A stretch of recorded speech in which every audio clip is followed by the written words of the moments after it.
Perryman is here with me right now. Good afternoon, Paul. How are you? Good afternoon. I'm doing very well, thank you. Now, can you tell us a little about your business?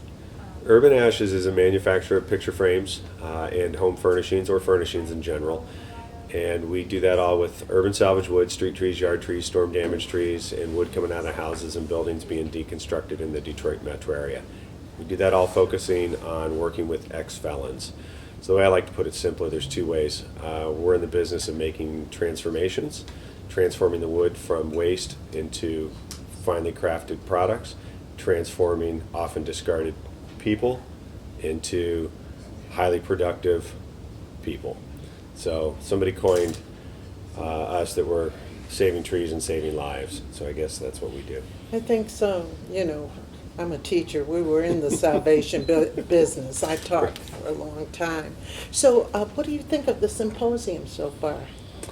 Well, I will first have to admit that I didn't get here until right about lunchtime, so I missed the front part. I had a business to run this morning. So from what I've seen, I did get to sit through the lunch conference, which was wonderful, with all the different members of the three universities.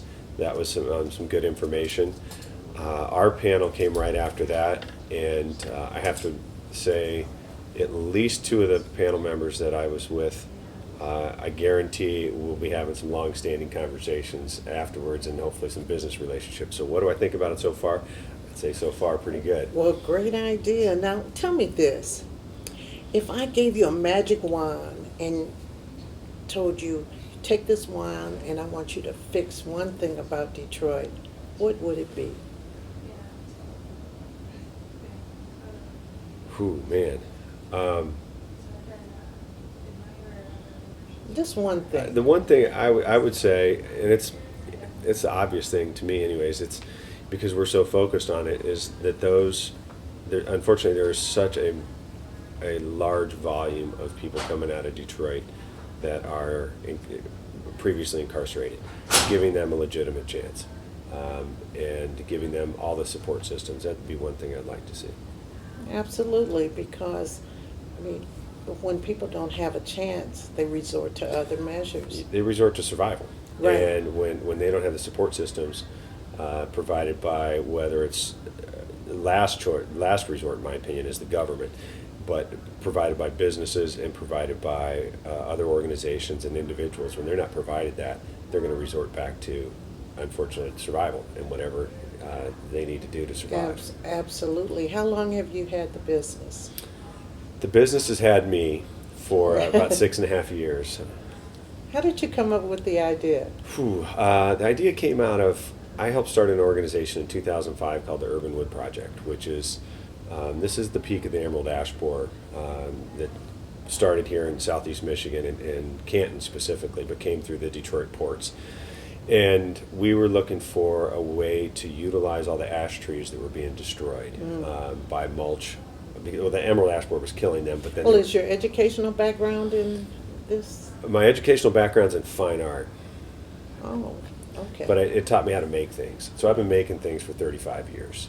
But I was a furniture designer, interior designer, architectural detailing for a long time. I was one of the original members on the board or on the committees developing the finished materials for LEED certification back in the middle, late 90s. This is in California, though, before I moved back to the Midwest. Mm-hmm. So I've been involved in wood, in particular, urban salvage wood or sustainable wood, since about the mid-90s. And that's how I got into the Urban Wood Project thing. And then 3 years after the Urban Wood Project started, we were selling the lumber, and the sales were doubling or more every year. Myself and one of the other guys got back together and said, let's come up with a product now that we can scale nationally or internationally. And he's the one who threw out there and said, okay, and it needs to be a product not just made with urban salvage wood, but a product manufactured with transitional and disabled labor.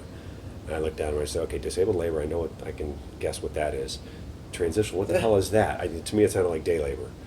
And then I found very quickly our crew now, and what we're talking about is ex-felons. Okay.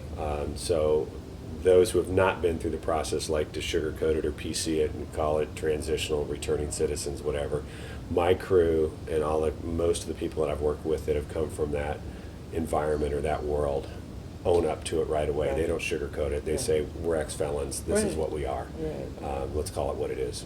So, how's it going? It's going very well. We spent the first 3 years developing the product in Washtenaw County and figuring out the labor force and the supply chain. Definitely not your traditional supply chains for either case.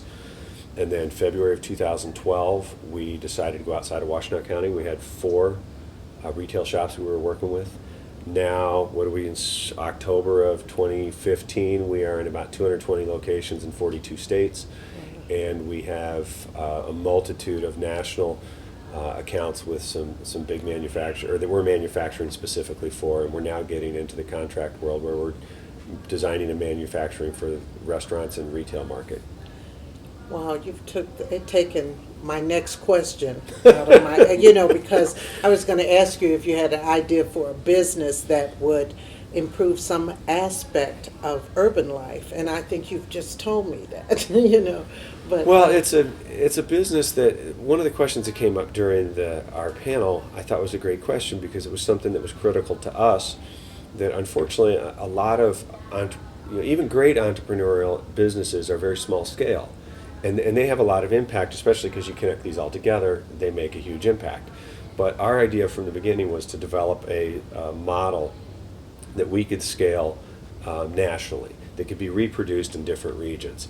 The issue with the urban salvage trees, the wasted, Michigan alone has about 75 million board feet of urban salvage trees that are destroyed every year. This doesn't count the deconstructed. Detroit alone has, depending on who you talk to, 70,000 houses slated for demolition or deconstruction, not counting commercial. So there's this massive amount of wood that is not being utilized. It's all either heading into mulch, burn, or fireplaces. or the landfill, even worse. And so the idea is that that's not unique to Detroit. Detroit may be the poster child for it, but it exists in any older urban environment. Not even necessarily urban, rural, older rural environments, smaller towns, have similar issues. And the labor force issue, that exists, unfortunately, all over specifically in the United States, massive amounts of people returning from the prison population.